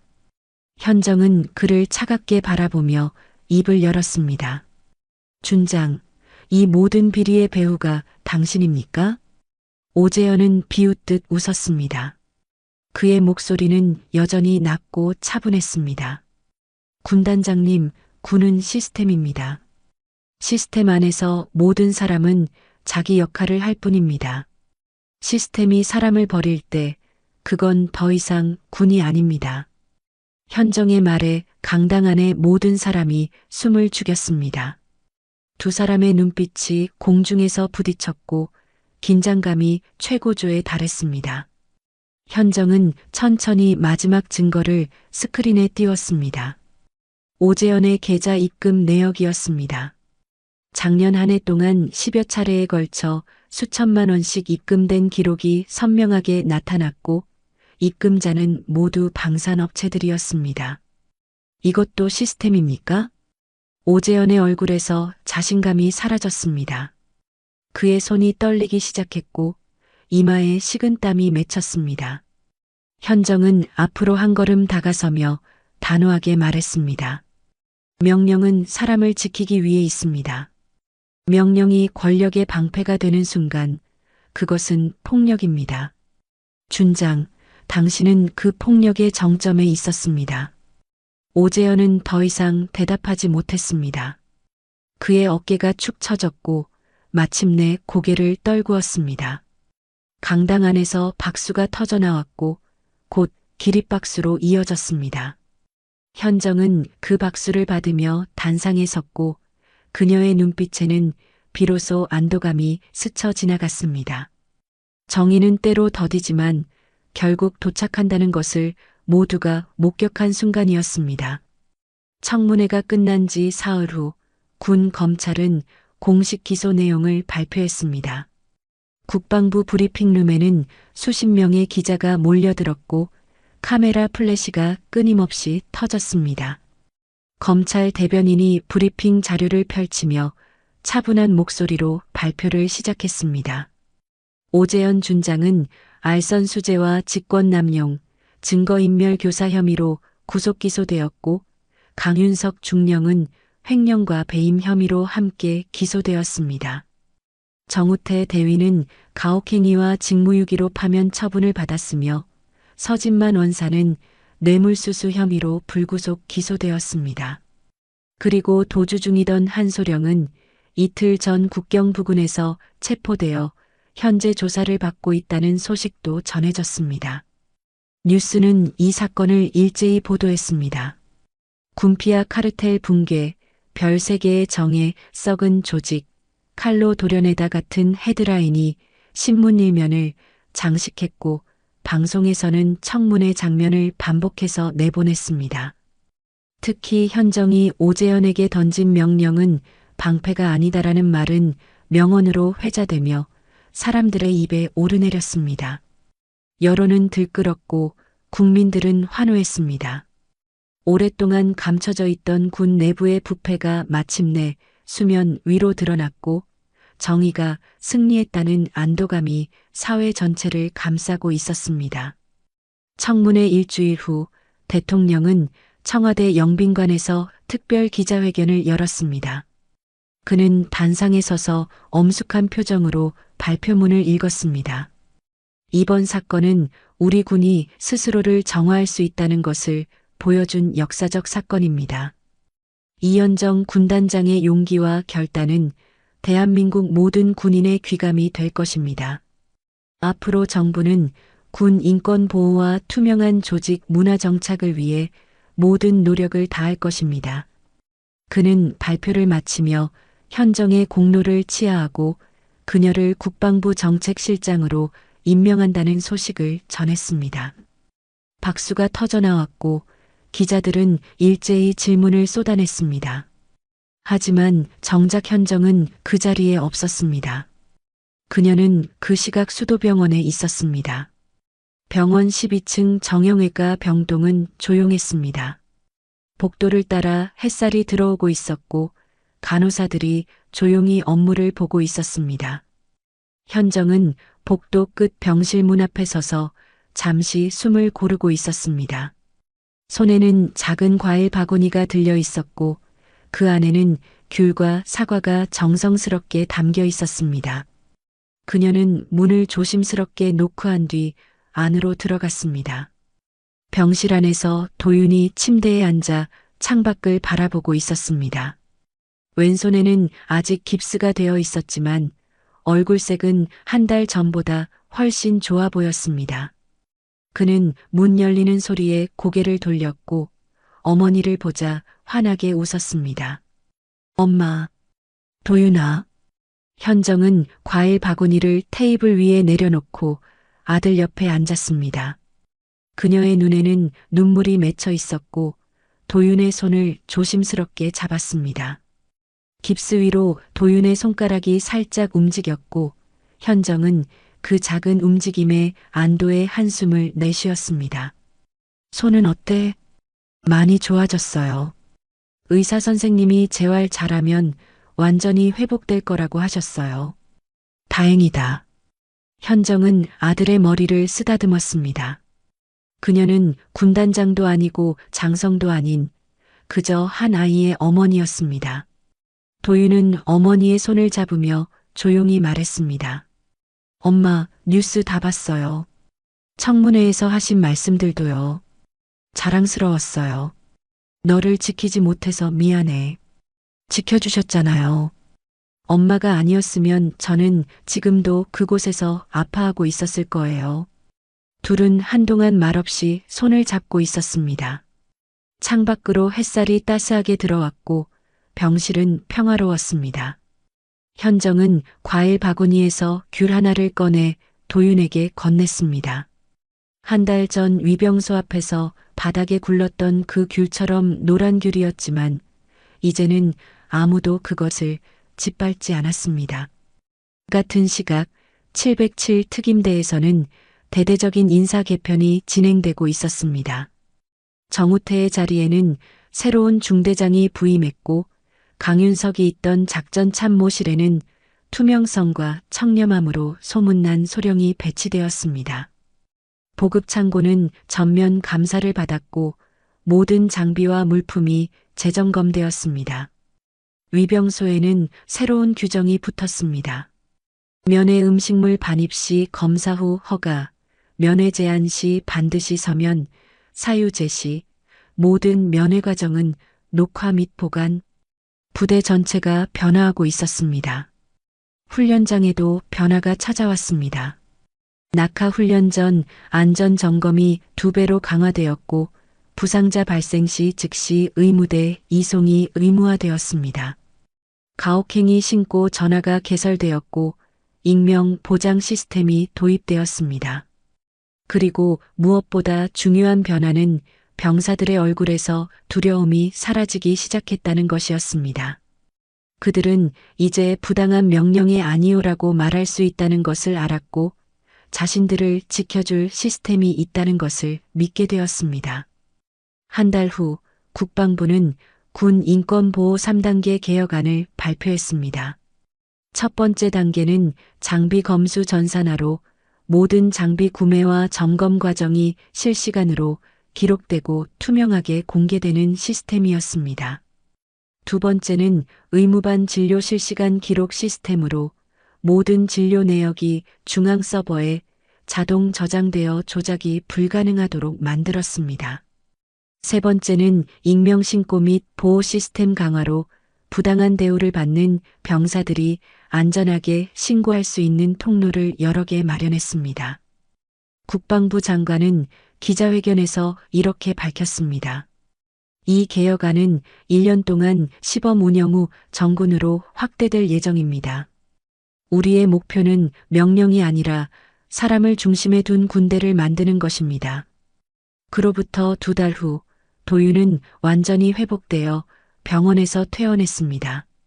그는 복귀를 희망했고 군은 그를 707 특임대 인권교관으로 임명했습니다. 21살의 이등병이 교관이 되는 것은 이례적인 일이었지만 그의 경험은 누구보다 귀중했습니다. 복귀 첫날 도윤은 신병교육대 강당에 섰습니다. 수십 명의 신병들이 그를 바라보고 있었고 그는 떨리는 목소리로 말문을 열었습니다. 저는 이등병 정도윤입니다. 여러분과 똑같이 이 부대에서 훈련받았고 다쳤고 아팠습니다. 하지만 지금은 여기 서 있습니다. 왜냐하면 이제 이 부대는 여러분을 지킬 것이기 때문입니다. 신병들의 눈빛이 반짝였습니다. 도윤은 계속해서 말했습니다. 군대는 계급이 아니라 사람으로 이루어져 있습니다. 여러분 한 명 한 명이 소중하고 여러분의 목소리는 들려야 합니다. 부당한 일이 있으면 참지 마세요. 말하세요. 이제는 들을 준비가 되어 있습니다. 강당에 박수가 터져 나왔습니다. 도윤은 그 박수를 받으며 뒤쪽에 서 있는 어머니를 바라봤습니다. 현정은 강당 맨 뒤에서 조용히 서서 아들을 지켜보고 있었습니다. 그녀의 눈가에는 눈물이 맺혀 있었고 입가에는 미소가 번지고 있었습니다. 아들은 상처에서 회복했을 뿐 아니라 더 강한 사람으로 성장했습니다. 그리고 그 성장은 조직 전체의 변화로 이어졌습니다. 그날 저녁 병사 식당에는 특별한 행사가 열렸습니다. 비타민 과일데이 첫날이었습니다. 식당 입구에는 귤, 사과, 바나나가 가득 담긴 바구니가 놓여 있었고 병사들은 각자 좋아하는 과일을 집어갔습니다.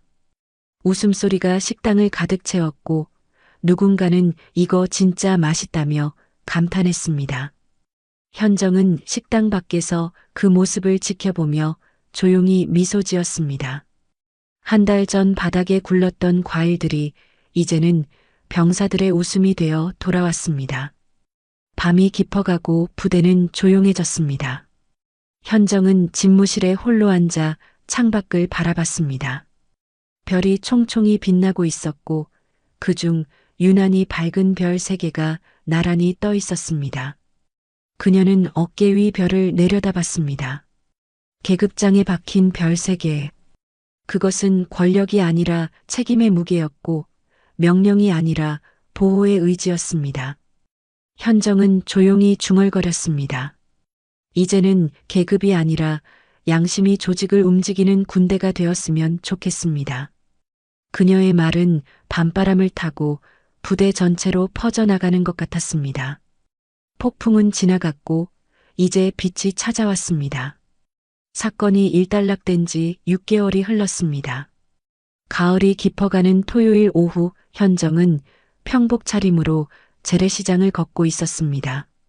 손에는 장바구니가 들려 있었고 그 안에는 배추와 무 그리고 고등어 몇 마리가 담겨 있었습니다.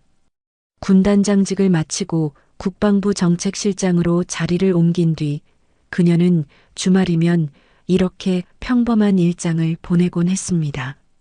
군복을 벗고 나니 그저 한 사람의 어머니이자 50 중반의 평범한 여성으로 돌아온 기분이었습니다. 과일 가게 앞을 지나던 현정은 발걸음을 멈췄습니다. 노란 귤이 산처럼 쌓여 있었고 빨간 사과가 그 옆에 가지런히 놓여 있었습니다. 주인 아주머니가 환하게 웃으며 말을 걸었습니다. 언니, 귤 한 봉지 어때요? 오늘 아침에 막 들어온 거라 달아요. 현정은 잠시 망설이다가 고개를 끄덕였습니다. 아주머니가 비닐봉지에 귤을 담아주는 동안 현정은 그 노란 귤을 바라봤습니다. 6개월 전 위병소 앞에서 바닥에 굴렀던 귤이 떠올랐습니다. 그때는 모욕과 분노였지만 지금은 그저 달콤한 과일일 뿐이었습니다. 시간은 모든 것을 변화시켰고 고통마저도 의미 있는 기억으로 바꿔놓았습니다. 귤을 받아들고 길을 걷던 현정은 앞에서 걸어오는 한 여성과 마주쳤습니다. 32살의 할인이었습니다. 그녀는 청바지에 니트를 입고 있었고 손에는 작은 쇼핑백을 들고 있었습니다. 두 사람은 동시에 멈춰 섰고 잠시 침묵이 흘렀습니다. 할인의 얼굴에는 놀라움과 당황스러움이 동시에 떠올랐고 그녀는 본능적으로 고개를 숙였습니다. 군단장님, 지금은 군단장이 아닙니다.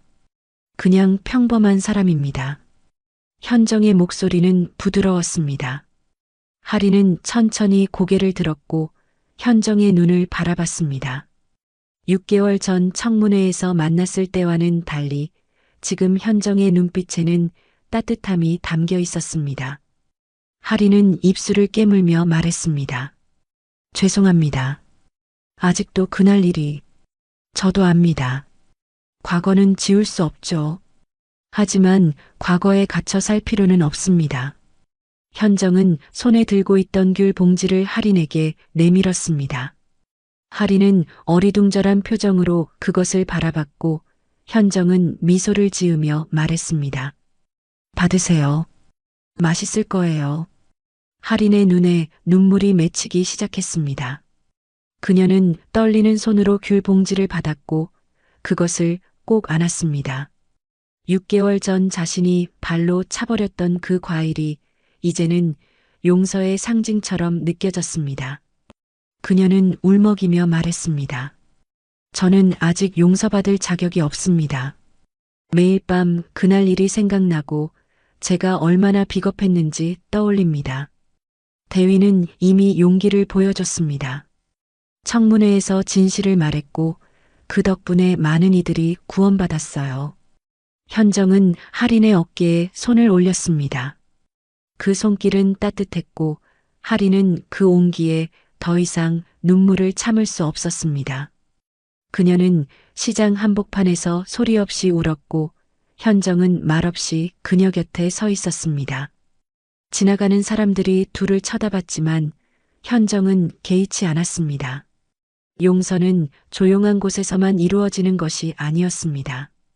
때로는 복잡한 시장 한복판에서 사람들의 시선 속에서도 이루어질 수 있었습니다. 한참을 울던 할인이 눈물을 닦으며 고개를 들었습니다. 그녀의 얼굴은 눈물로 얼룩져 있었지만 표정은 한결 가벼워 보였습니다. 현정은 조용히 물었습니다.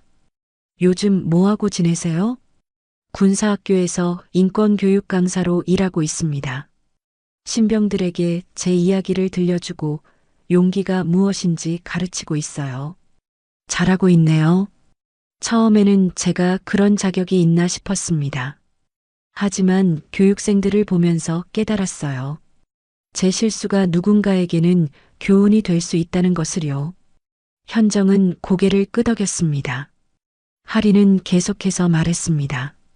얼마 전에는 이등병 정도윤을 만났습니다. 그가 인권교관으로 복귀했다는 소식을 듣고 찾아갔어요. 용서를 구하려고요. 뭐라고 하던가요? 그는 제게 말했습니다. 진정한 복수는 상대방이 불행해지는 것이 아니라 내가 더 행복해지는 것이라고요. 그 말을 듣는 순간 가슴이 무너지는 것 같았습니다. 현정은 희미하게 미소 지었습니다. 아들은 자신보다 훨씬 더 성숙한 사람으로 자라나고 있었습니다. 고통은 때로 사람을 무너뜨리지만 때로는 더 단단하게 만들기도 했습니다. 도윤은 후자를 선택했고 그 선택은 주변 사람들에게까지 영향을 미치고 있었습니다. 대위, 진정한 용서는 과거를 잊는 것이 아닙니다. 과거를 기억하되 그것에 붙잡히지 않는 거예요. 대위는 이미 그 길을 걷고 있습니다. 할인은 다시 한번 눈물을 닦았습니다. 이번에는 슬픔의 눈물이 아니라 해방의 눈물이었습니다. 그녀는 손에 든 귤 봉지를 내려다보며 작은 목소리로 말했습니다. 감사합니다. 제가 받을 자격이 없는 선물이지만 소중히 간직하겠습니다. 그냥 맛있게 드세요. 과일은 과일일 뿐이니까요. 둘은 잠시 더 이야기를 나눈 뒤 각자의 길로 돌아갔습니다. 현정은 걸으며 뒤돌아봤고 할인이 귤 봉지를 안고 저 멀리 사라지는 모습을 지켜봤습니다. 그녀의 걸음걸이는 6개월 전보다 훨씬 가벼워 보였습니다. 무거운 짐을 조금씩 내려놓고 있는 사람의 걸음이었습니다. 며칠 후 현정은 국방부 정책실에서 새로운 프로젝트를 검토하고 있었습니다. 군 인권 옴부즈만 제도라는 이름의 프로젝트였고 병사들이 언제든 중립적인 제3자에게 고충을 털어놓을 수 있는 시스템이었습니다. 서류를 검토하던 중 현정의 휴대전화가 울렸습니다. 도윤이었습니다. 엄마, 오늘 저녁에 시간 돼요? 왜? 제가 요즘 가르치는 신병 중에 한 명이 우수 교육생으로 선발됐어요. 작은 시상식이 있는데 엄마가 와줬으면 해서요. 현정은 미소 지으며 대답했습니다. 갈게. 몇 시야? 6시요. 707 특임대 교육관 강당이에요. 전화를 끊고 현정은 창밖을 바라봤습니다. 6개월 전 그 부대에 다시 가게 될 줄은 몰랐습니다. 하지만 이제는 두렵지 않았습니다. 그곳은 더 이상 고통의 장소가 아니라 변화의 상징이 되었으니까요. 저녁 6시 현정은 707 특임대 정문 앞에 섰습니다. 6개월 전과는 달리 위병소 앞에는 새로운 안내판이 세워져 있었습니다. 면회 환영합니다. 여러분의 방문이 우리 병사들에게 큰 힘이 됩니다. 위병소 안에는 젊은 남자 중위가 근무하고 있었고 그는 현정을 보자 공손하게 인사했습니다. 어서 오십시오. 신분증 확인 부탁드립니다. 현정이 신분증을 건네자 중위는 확인 후 공손히 돌려주며 말했습니다. 교육관은 저쪽입니다. 안내해 드릴까요? 괜찮습니다. 길을 알아요. 현정은 교육관으로 걸어갔습니다. 부대 안 풍경은 6개월 전과 많이 달라져 있었습니다.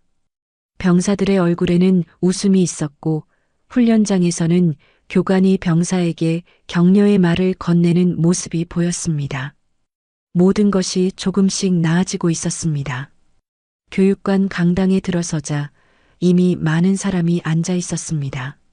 앞쪽 단상에는 도윤이 서 있었고 그 옆으로 3명의 신병이 나란히 서 있었습니다. 도윤은 어머니를 보자 환하게 웃었고 현정은 뒤쪽 자리에 조용히 앉았습니다. 시상식이 시작되었고 도윤은 한 명씩 상장을 수여하며 격려의 말을 건넸습니다. 마지막 수상자에게 상을 주며 그는 말했습니다. 여러분은 이제 이 부대의 미래입니다. 과거의 아픔을 기억하되 미래의 희망을 만드는 사람이 되길 바랍니다. 박수가 터져나왔고 현정도 함께 박수를 쳤습니다. 시상식이 끝난 뒤 도윤은 어머니에게 다가왔습니다. 그의 왼손은 이제 완전히 회복되어 자유롭게 움직였고 얼굴에는 자신감이 넘쳤습니다. 엄마 와줘서 고마워요. 잘하더라. 자랑스러워. 엄마가 시작한 변화예요. 저는 그냥 이어가고 있을 뿐이에요. 모자는 강당을 나와 함께 부대를 걸었습니다. 저녁 해가 지고 있었고 훈련장 위로 노을이 아름답게 펼쳐져 있었습니다. 현정은 그 노을을 바라보며 생각했습니다. 과거의 어둠은 갔고 이제 새로운 빛이 찾아왔다고 말이죠. 그리고 그 빛은 앞으로도 계속 이어질 것이라고요. 1년 후인 2026년 봄 국방부 대강당에는 역사적인 행사가 열렸습니다. 이현정 인권상 제정 및 첫 시상식이었습니다. 이 상은 군 인권 보호에 기여한 개인이나 단체에게 수여되는 것으로 국방부와 민간 인권단체가 공동으로 만든 최초의 상이었습니다. 강당 안에는 국방부 장관을 비롯한 고위 간부들이 앉아 있었고 언론사 기자들이 카메라를 준비하고 있었습니다. 객석에는 군인 가족들과 시민단체 관계자들이 자리를 채웠고 모두의 얼굴에는 기대감이 가득했습니다. 오전 10시 행사가 시작되었습니다. 국방부 장관이 단상에 올라 개회사를 낭독했습니다. 이현정 인권상은 한 사람의 용기가 조직 전체를 어떻게 변화시킬 수 있는지 보여준 역사를 기념하기 위해 만들어졌습니다. 오늘 첫 수상자는 그 변화의 중심에서 고통을 딛고 희망을 만들어낸 분입니다. 장관이 봉투를 뜯어 이름을 호명했습니다. 제1회 이현정 인권상 수상자 정도윤. 박수가 터져나왔고 객석 뒤편에서 도윤이 일어섰습니다. 22살이 된 그는 깔끔한 정장 차림이었고 얼굴에는 자신감이 넘쳤습니다. 그는 단상으로 걸어가며 객석을 둘러봤고 맨 앞줄에 앉아 있는 어머니와 눈이 마주쳤습니다. 현정은 눈물을 글썽이며 아들을 바라보고 있었고 그녀의 손은 가슴에 얹어져 있었습니다. 도윤은 어머니에게 살짝 고개를 숙인 뒤 단상에 올랐습니다. 장관이 상패와 상금을 전달했고 도윤은 공손히 받았습니다. 상패에는 이렇게 새겨져 있었습니다. 정의는 침묵하지 않는 자의 것이다. 도윤은 상패를 가슴에 안고 마이크 앞에 섰습니다. 강당이 조용해졌고 모든 이의 시선이 그에게 쏠렸습니다. 그는 주머니에서 접힌 종이 한 장을 꺼냈습니다. 떨리는 손으로 종이를 펼친 도윤은 깊게 숨을 들이마신 뒤 읽기 시작했습니다. 엄마, 당신의 정의는 명령이 아니라 사랑이었습니다. 첫 문장에서부터 객석에서 흐느끼는 소리가 들렸습니다. 도윤은 눈물을 참으며 계속 읽었습니다. 1년 전 저는 훈련장에서 부상당했습니다. 손목이 부러지고 고통스러웠지만 그보다 더 아팠던 것은 외면당하는 느낌이었습니다. 아무도 제 말을 들어주지 않았고 아무도 제 아픔을 믿어주지 않았습니다. 저는 혼자라고 느꼈고 그 외로움은 육체적 고통보다 더 견디기 힘들었습니다. 도윤은 잠시 말을 멈추고 물을 한 모금 마셨습니다. 그의 손은 여전히 떨리고 있었지만 목소리만큼은 또렷했습니다. 하지만 저는 혼자가 아니었습니다. 제 어머니는 별 3개를 달고도 무릎을 꿇고 짓밟힌 과일을 주었습니다. 군단장이라는 지위를 내려놓고 한 사람의 어머니로서 아들을 지키기 위해 싸웠습니다. 그 모습을 보며 저는 깨달았습니다. 진정한 힘은 계급에서 나오는 것이 아니라 사랑에서 나온다는 것을요. 현정은 손수건으로 눈물을 닦았습니다. 그녀의 옆에 앉아있던 국방부 장관이 그녀의 어깨를 가볍게 두드렸고 현정은 고개를 끄덕이며 감사의 표시를 했습니다. 도윤은 편지를 계속 읽어내려갔습니다. 저는 이제 군인권센터에서 변호사로 일하고 있습니다. 매일 저처럼 부당한 대우를 받은 병사들을 만나고 그들의 이야기를 듣습니다. 그들의 눈빛 속에서 1년 전 제 모습을 봅니다. 그리고 그때마다 다짐합니다. 제가 받은 도움을 다른 이들에게 전하겠다고요. 객석에서 박수가 터져 나왔지만 도윤은 손을 들어 제지했습니다. 그에게는 아직 할 말이 남아 있었습니다. 오늘 이 상을 받으며 생각합니다. 저는 피해자가 아니라 생존자이고 생존자를 넘어 이제는 변화를 만드는 사람이 되고 싶습니다. 엄마가 그랬던 것처럼 제 고통이 누군가의 희망이 되기를 바랍니다. 도윤은 편지를 접으며 마지막 말을 덧붙였습니다. 엄마 사랑합니다. 그리고 고맙습니다. 당신이 보여준 용기는 제 평생의 등대가 될 것입니다. 강당이 기립박수로 들썩였습니다. 모든 사람이 일어나 박수를 쳤고 환호성이 터져 나왔습니다. 도윤은 단상에서 내려와 어머니에게 걸어갔습니다. 현정도 일어나 아들을 맞이했고 두 사람은 강당 한가운데서 포옹했습니다. 카메라 플래시가 쉴 새 없이 터졌지만 두 사람은 아무것도 보이지 않았습니다. 그저 서로의 온기만 느낄 뿐이었습니다. 시상식이 끝난 뒤 현정과 도윤은 함께 707 특임대를 찾았습니다. 1년 만에 다시 찾은 부대는 더욱 많이 변해 있었습니다. 위병소 앞에는 감사 쪽지함이 설치되어 있었고 그 안에는 병사들이 쓴 감사 편지가 가득 담겨 있었습니다. 현정은 쪽지함을 열어 편지 한 장을 꺼내 읽었습니다. 지켜줘서 고맙습니다. 덕분에 저는 이제 두렵지 않습니다. 이등병 김민수 올림. 짧은 문장이었지만 그 안에는 진심이 담겨 있었습니다. 현정은 미소를 지으며 편지를 다시 쪽지함에 넣었습니다. 도윤이 옆에서 말했습니다. 엄마가 만든 변화예요. 아니야. 우리 모두가 함께 만든 거야.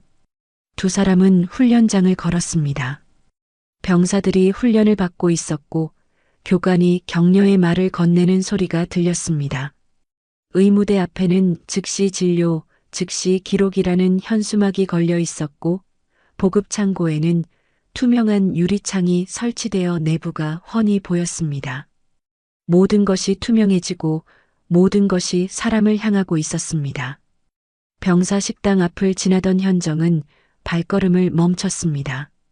입구에 비타민 과일 데이라는 안내문이 붙어 있었고 그 아래로 매주 수요일 신선한 과일을 드립니다라는 문구가 적혀 있었습니다. 현정은 식당 안을 들여다봤고 병사들이 웃으며 과일을 먹는 모습을 봤습니다. 누군가는 귤을 까먹고 있었고 누군가는 사과를 베어 물고 있었습니다. 1년 전 바닥에 굴렀던 그 과일들이 이제는 웃음이 되어 돌아왔습니다. 저녁 무렵 현정과 도윤은 부대 뒤편 언덕에 올랐습니다. 그곳에서는 부대 전체가 한눈에 내려다 보였고 저 멀리 훈련장과 막사들이 석양빛에 물들어 있었습니다. 하늘에는 별이 하나둘 떠오르기 시작했고 특히 밝은 별 3개가 나란히 빛나고 있었습니다. 현정은 그 별들을 바라보며 조용히 말했습니다. 저 별들을 볼 때마다 생각해. 계급장에 달린 별이 아니라 하늘의 별을 담고 싶다고. 무슨 의미예요? 계급장의 별은 권력이지만 하늘의 별은 빛이야. 권력은 누군가를 짓누르지만 빛은 누군가를 비춰주지. 나는 빛이 되고 싶었어. 도윤은 어머니의 손을 잡았습니다. 그는 고개를 들어 별을 바라보며 말했습니다. 엄마는 이미 빛이에요. 저뿐 아니라 수많은 사람들에게요. 두 사람은 한동안 말없이 별을 바라봤습니다. 바람이 불어왔고 풀 냄새가 코끝을 스쳤습니다. 부대 아래에서는 저녁 점호 나팔 소리가 들려왔고 병사들이 광장에 모이는 모습이 보였습니다. 평화로운 풍경이었고 희망이 느껴지는 순간이었습니다. 현정은 주머니에서 오래된 편지 한 장을 꺼냈습니다. 1년 전 도윤이 훈련장에서 던진 그 편지였습니다. 엄마, 손이 이상해요. 그래도 괜찮아요. 현정은 그 편지를 도윤에게 건넸고 도윤은 놀란 표정으로 받아들었습니다. 이거 어떻게 위병소 앞 눈밭에서 주웠어? 그날 이후 계속 가지고 다녔지. 도윤은 편지를 읽으며 눈물을 글썽였습니다. 1년 전 자신이 얼마나 외롭고 두려웠는지 떠올랐고 동시에 지금 얼마나 많은 것이 변했는지 깨달았습니다. 그는 편지를 접으며 말했습니다. 이제 이 편지는 필요 없어요. 저는 더 이상 아프지 않으니까요. 그럼 함께 날려보낼까?